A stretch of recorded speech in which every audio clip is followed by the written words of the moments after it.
आपका स्वागत है वन तारा किड्स टीवी में, जहां कहानियां होती है मजेदार और सीखने लायक।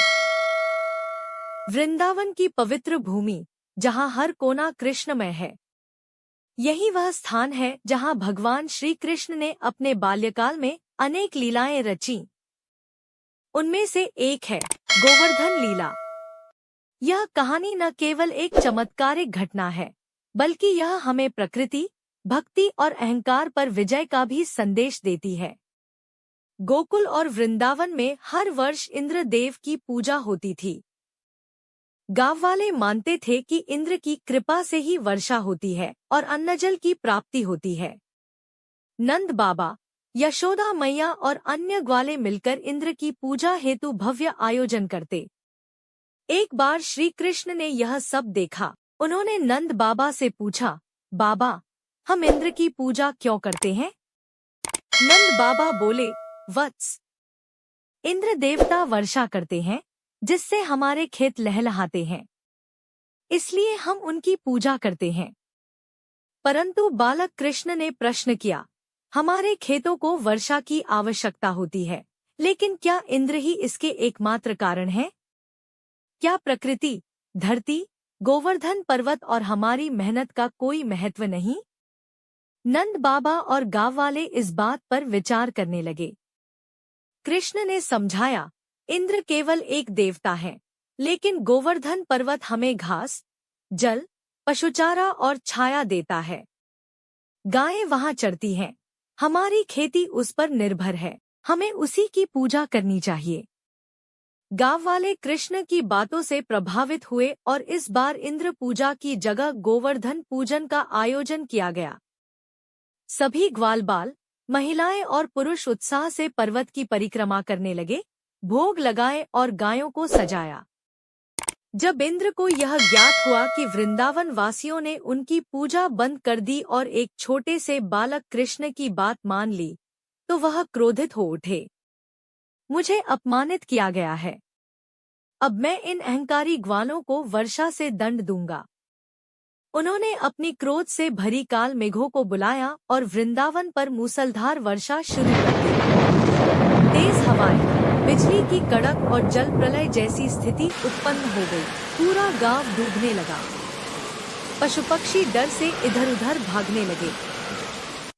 कृष्ण मुस्कुराए।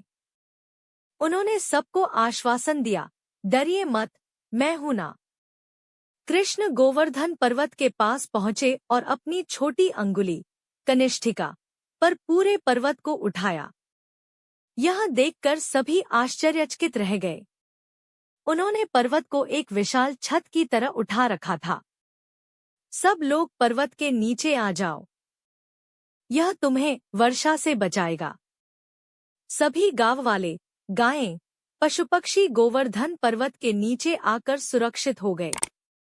इंद्र ने 7 दिन और 7 रातें लगातार वर्षा की, लेकिन कृष्ण की उंगली पर गोवर्धन पर्वत टिका रहा।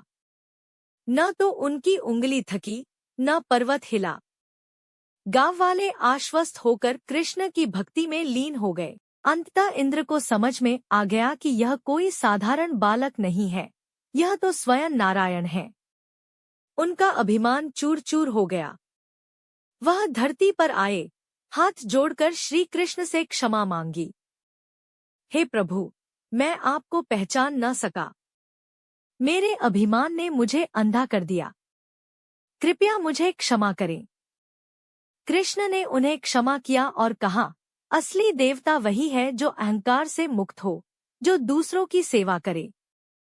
उस दिन से गोवर्धन पूजा एक परंपरा बन गई। हर वर्ष दिवाली के अगले दिन गांव वाले गोवर्धन की मिट्टी की प्रतिमा बनाकर उसकी पूजा करते हैं। अन्नकूट का आयोजन होता है और सभी लोग मिलकर पर्वत को धन्यवाद देते हैं। इस कथा से हमें कई शिक्षाएं मिलती हैं। प्रकृति का सम्मान करें, गोवर्धन पर्वत, गायें, धरती, ये सभी जीवन दाता है। अहंकार त्यागे। इंद्र जैसे देवता को भी कृष्ण ने नम्रता का पाठ सिखाया। सत्य और भक्ति की जीत होती है। जब प्रेम और भक्ति होती है, तो भगवान स्वयं रक्षा करने आते हैं। एक बालक भी परिवर्तन ला सकता है। कृष्ण ने अपने ज्ञान और विश्वास से पूरी परंपरा को बदल दिया। उपसंहार।